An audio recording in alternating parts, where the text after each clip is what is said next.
Grammaire. Emploi des pronoms on, y.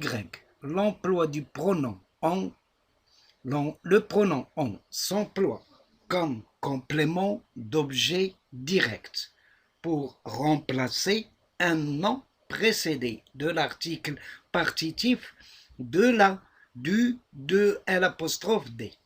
Exemple, il joue de la clarinette, il en joue. J'ai vu des cigognes, j'en ai vu. Et j'ai mangé du riz, j'en ai mangé. Cette fille a de l'imagination, cette fille en a. Lorsque le complément d'objet direct est accompagné par un adjectif indiquant une quantité, cet adjectif est repris à la fin de la phrase. Il s'emploie aussi comme un complément d'objet indirect avec des verbes se construisant avec la préposition de, tels que les verbes suivants: parler de, dire de, savoir de, se douter de. Exemple, il parle toujours de son pays, il en parle toujours. Je me doutais qu'il partirait, je m'en doutais.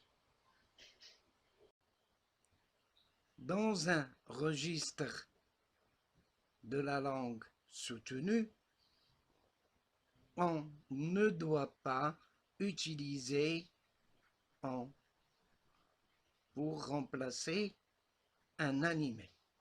Cependant, à l'oral, notamment, on a tendance à utiliser on pour remplacer les animés et les inanimés. Donc, comme exemple, il dit du mal de ses amis. Il en dit du mal.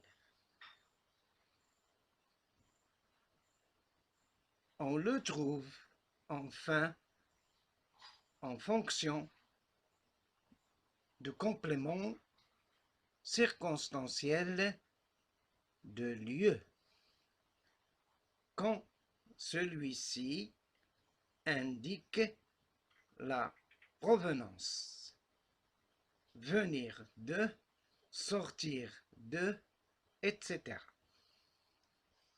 Donc, comme exemple, je sors de chez le coiffeur, j'en sors. Il revient de chez le tailleur, il en revient.